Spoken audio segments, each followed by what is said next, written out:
Hello, everyone, and welcome back to the podcast. Glad to have you here for today's mini charge episode for Wednesday, August 26, 2026. It's me, your host, Joel, and today we have a story that's going to sound kind of like a geopolitical thriller, but it's happening right now in the U.S. automotive market.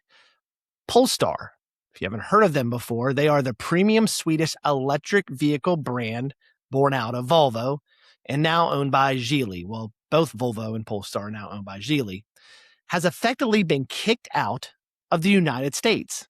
Now, Sebastian and I reported on this a few weeks ago in our Friday Charge episode, but there were still very few details out there. But now some new info has been released. So, from model year 2027 onward, Polestar has been denied government authorization to sell electric vehicles in the U.S. So, no Polestar 2, no Polestar 3, no Polestar 4, nothing. And these are actually really nice vehicles. Me and Sebastian have reviewed one or two of them, and they're pretty nice. Now, if you follow EV news and what we've talked about on our podcast, your first reaction might be, wait, isn't the Polestar 3 literally built in Ridgeville, South Carolina, on the exact assembly line as the Volvo EX90? And you would be correct. Yes, it is.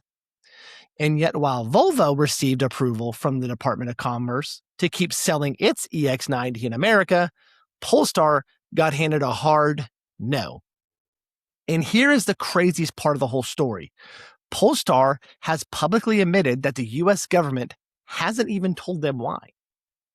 So today we are diving deep into the connected vehicle role. That may be a new term for some of y'all.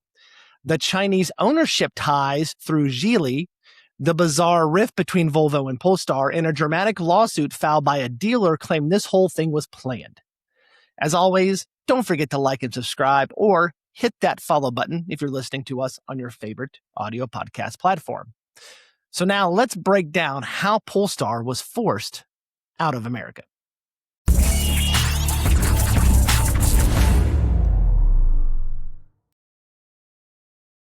All right, so let's get into the weeds of this bizarre story. So to understand how a brand selling sleek electric crossovers suddenly found itself banned in the United States, we have to look at the law that set the trap, and that is the connected vehicle rule.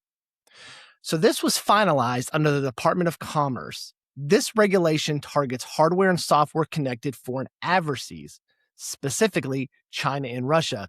Think of the whole TikTok debacle. The government's argument is straightforward. From a national security standpoint, modern electric vehicles aren't just cars anymore. They are rolling data centers.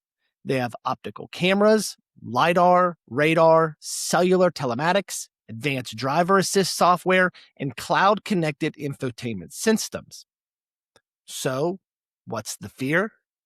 Well, that software originating from China-controlled entities, like Geely, could pose a surveillance or cybersecurity threat on American soil. Now, enter Polestar. So Polestar's corporate setup is unique. Its headquarters in Gothenburg, Sweden, and traces its roots directly to Volvo. But the majority owner of Polestar is Geely, which is a Chinese holding group, the massive Chinese automotive conglomerate. When the Department of Commerce rolled out authorization requirements for model year 2027 vehicles, every manufacturer using connected vehicle software or hardware tied to Chinese supply chains had to apply for clearance. And when the decision came down, Polestar was denied authorization. So what was the immediate result? A total ban starting with model year 2027 for Polestar sales. Unless something drastically changes, Polestar cannot sell new cars in the United States. Told you, this is going to be a very interesting topic. This is where the situation transforms from a regulatory problem or headache into a very complete mystery. In a letter sent to dealers by Peter Wexler, Polestar's U.S. head of government affairs, which was leaked via the Wall Street Journal, Polestar revealed that the Commerce Department has given them zero explanation for the denial. Wexler pointed out something that should make every automotive engineer scratch their head. The Polestar 3 electric SUV and the Volvo EX90 are twin brothers. We chatted about that on the pod as well a few weeks ago. So let's look at the facts between these two cars. Both cars are built side by side in Ridgeville, South Carolina by American workers, my home state. Both cars share the exact same SPA 2 platform architecture. And both cars run essentially the same core software stack and telematics systems. Now, this is where it gets interesting. Yet, Volvo applied for and received special authorization to sell the EX90 in the US for 2027 and beyond. Polestar applied and got rejected. So you're wondering, why would two vehicles sharing identical software foundations and assembled in the same factory in South Carolina get completely different verdicts from the US government? Well, a comment from Sweden's Minister of Foreign Trade, Benjamin Dusa, if I'm saying it right, or Dosa, dropped a major clue.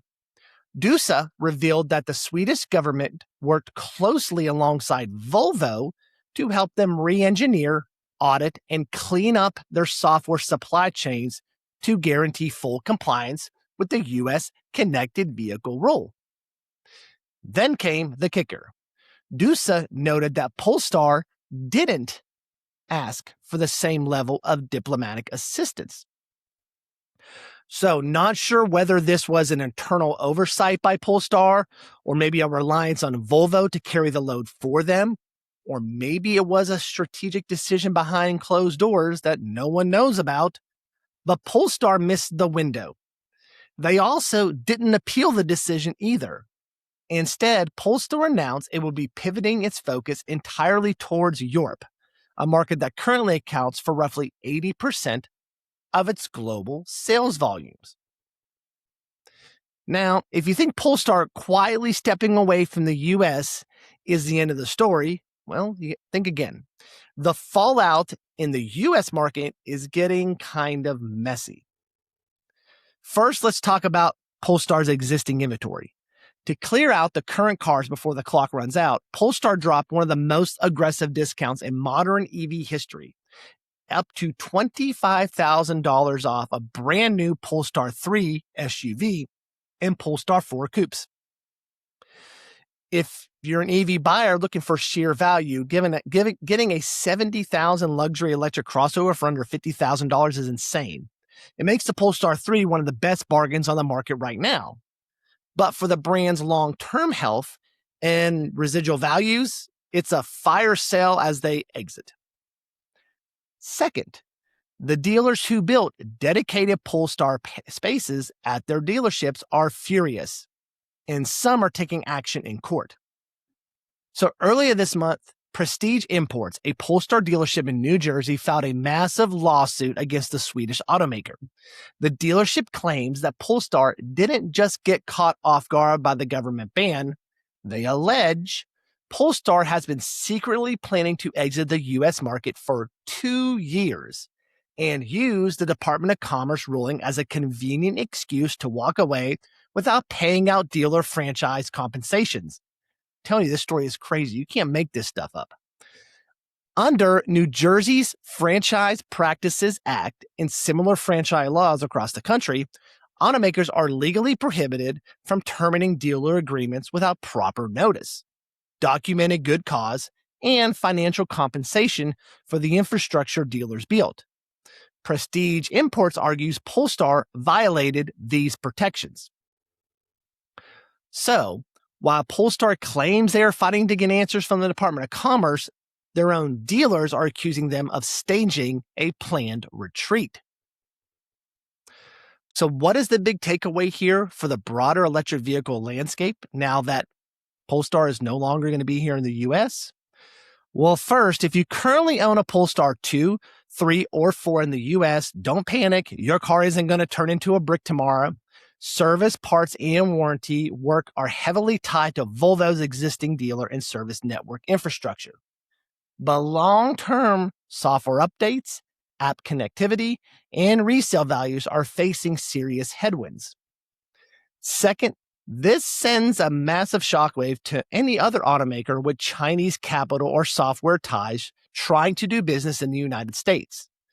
The Commerce Department's connected vehicle rule isn't just a theoretical policy anymore. It has teeth, and it's just claimed its first high-profile victim.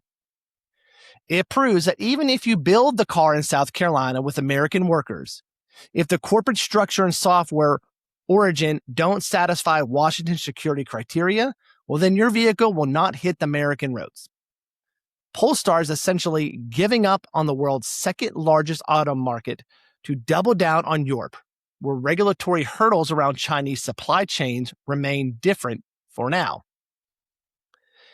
I have to admit, it is a wild and kind of an unprecedented time in the EV industry.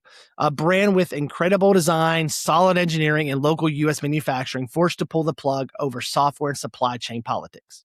Or maybe they wanted someone to pull the plug for them, so they had an excuse to get out. So, what I want to know is, what do you think? Would you take advantage of that $25,000 discount to buy a Polestar 3 despite the ban? Or is the uncertainty around long-term support a deal breaker for you? Let us know in the comments below if you're watching on YouTube, or drop a rating and review on Spotify and on Apple Podcast. All right, everyone. That's your mini charge episode for today. Before you leave, don't forget, as always, to hit that subscribe button and tap that notification icon so you are alerted when new content drops. Also, give our video a hype on YouTube. If you're listening on Spotify, Apple Podcasts, or wherever you get your audio podcast enjoyment from, hit that follow button and leave us a comment. It really helps the show grow. Thanks for watching, and until next time, stay charged and stay geeky. So long, everyone.